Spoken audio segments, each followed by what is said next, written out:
Bien, vamos a ver, ¿sí? Empezando.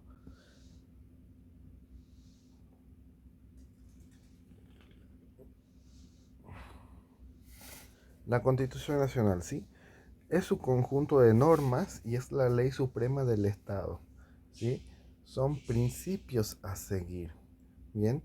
Y ninguna otra ley puede oponerse o eh, y se deben inspirar en ella, ¿sí? O sea, no hay otra ley que esté por arriba de la Constitución, ¿sí? La Constitución Nacional establece la forma de gobierno, función de los organismos de gobierno, derechos y garantías y declaraciones. Como dijimos, la Constitución Nacional es la ley máxima y suprema en el Estado. No hay nada por encima de ella, pero por abajo de ella podemos encontrar tratados internacionales con jerarquías constitucionales, otros tratados internacionales, leyes nacionales, derechos, ¿sí? Del Poder Ejecutivo Nacional, bien, constituciones provinciales, bien, las leyes provinciales, las sentencias judiciales, las resoluciones administrativas, las ordenanzas municipales y los contratos particulares, ¿sí? Bien, ¿qué son los derechos? Es lo que por ley se reconoce al individuo que puede hacer. Bien, las garantías es un mecanismo de eh, control de poder del Estado que asegura los derechos y limita el poder del Estado. Y las declaraciones son enunciados o afirmaciones del organismo del Estado. ¿Cuál es la diferencia entre derechos y garantías? Bien, los derechos están reconocidos por las leyes y en todo momento, eh, ¿sí? Mientras que la garantía es, eh, están establecidas por la Constitución Nacional y interviene el Poder Judicial. Como dijimos anteriormente, los derechos es la capacidad de hacer algo, mientras que la garantía es el mecanismo para limitar el poder del Estado y asegurar los derechos. Bien, vamos a ver algunas cosas entre los derechos. Tenemos los derechos civiles, políticos, de social y económico y de salud. Bien, ¿cuándo fueron reconocidos? Los derechos civiles fueron reconocidos en el siglo XVIII y son también conocidos como primera generación. Los derechos políticos fueron del siglo XVII y XVIII y son los que llamamos de segunda generación. Los derechos sociales y económicos fueron del siglo XVIII y XIX y son de tipo de segunda generación, mientras que los derechos de salud son del siglo XIX y XX y son de tercera generación. Los derechos civiles son individuales, pertenecen a las personas. Los políticos son colectivos, o sea, a un grupo de individuos. Los derechos sociales y económicos son individuales y los derechos a la salud son colectivos. Acá tenemos algunos ejemplos, ¿sí? Como a trabajar, al comercio, a navegar, dentro de los derechos civiles, a la igualdad ante la ley, los derechos colectivos, que es a forma de gobierno, ¿bien? Y a la reforma de partidos políticos. Derechos sociales y económicos, bueno, tenemos que reconocer las condiciones dignas de trabajo, jornadas limitadas, descanso y salario mínimo. Y los derechos a la salud, bueno, a una ecología, a la paz y al desarrollo. ¿Qué es la seguridad individual? ¿Sí? Está relacionada con las características que protegen a las personas. Por ejemplo, el derecho al juicio previo, al debido proceso, al dominio de la correspondencia, la abolición de la pena de muerte y a un sistema carcelario digno. Veamos entonces ahora las garantías. Dentro de las garantías encontramos las de acción de amparo, la de habeas corpus y la de habeas data. La acción de amparo protege los derechos y las garantías, ¿bien? Que se ven afectadas en su ejercicio. Por ejemplo, en el caso de un Estado o por parte particular, ¿bien?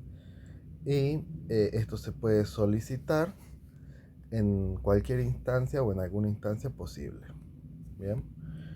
El habeas corpus protege el derecho a la libertad e integridad física y el habeas data protege los derechos a la intimidad y a la privacidad de las personas.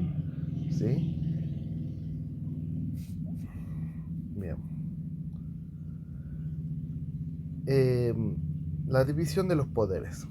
Tenemos el poder legislativo, bien, que sanciona las leyes o deroga el poder ejecutivo, que administra la administración general del país, y el poder judicial, que aplica las leyes y el control constitucional. Bien, ¿por qué existe o cuál es el objetivo de la división de los poderes? Bien, primero es para asegurar las libertades individuales y segundo es evitar que todo el poder esté concentrado en uno solo, el abuso de los poderes, bien, que uno de los tres poderes abuse sobre el otro, y una dictadura. Recordemos que en las épocas de dictadura el poder estaba sometido frente al jefe y él era el que era juez hacia las leyes y las ejecutaba. ¿Mm? Y bueno, estas tres poderes muchas veces trabajan en conjunto, bien, para mantener un mutuo control, por ejemplo, en los juicios políticos, bien, o en las declaraciones de inconstitucionalidad. El poder legislativo está dividido en dos cámaras, una de diputados y otra de senadores. Bien, los diputados representan al pueblo nacional, mientras que los senadores a las provincias. Los diputados tienen 257 miembros, mientras que los senadores solamente 72. Los requerimientos para ser diputados son tener 25 años y 4 años de ciudadanía nacional y provincial. Eh, bien, y nacidos en las provincias. Para ser senador debe tener 30 años, bien, 6 años de ciudadanía y haber nacido en la provincia. Y la duración de los cargos. La de los diputados son 4 años, mientras que la de los senadores son 6 años. Las características, bien, se elige un diputado por cada 33.000 habitantes, mientras que senadores son 3 por provincia y 3 por la ciudad de Buenos Aires. La renovación. La mitad de la Cámara de Diputados se renueva cada 2 años, mientras que un tercio de la Cámara de Diputados se renueva cada 2 años. Bien. Bueno, acá hay algunas inmunidades legislativo-parlamentarias, ¿sí? Que son fueros, privilegios o prorrogativas. ¿De quiénes? De los miembros del Congreso. ¿Para qué? Para no ser arrestados, evitar interrogaciones judiciales o ser acusados. Bien. ¿Qué es un juicio político? ¿Sí? Es un mecanismo de control en el cual el Poder Judicial, a cargo del Congreso, utiliza el Congreso para remover los cargos. La formación de las leyes. Primero se tiene que tener una iniciativa que puede ser ya sea del pueblo, del Congreso o del Poder Ejecutivo. Luego son sancionadas o modificadas por el Congreso, pasando primero por la Cámara de Diputados hasta ser aprobada por la mayoría, generalmente 3/4 partes, y luego pasa a la Cámara de Senadores.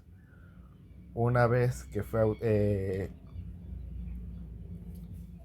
eh, votada positivamente por la Cámara de Senadores, pasa a la promulgación y publicación, que esto está a cargo del Poder Ejecutivo. El Poder Ejecutivo es el organismo, o es un organismo unipersonal. ¿Por qué?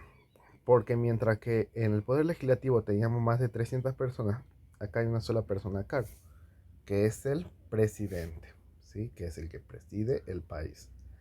Bien, y es el que está a cargo esta única persona.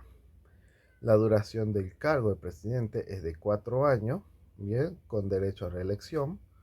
Los requisitos: argentino o hijo de padres nativos argentinos en caso de haber nacido en el exterior. La elección: bien, para ser elegido debe ser elegido por el pueblo mediante el voto. En una primera vuelta se considera que ya es presidente si saca el 45% de los votos.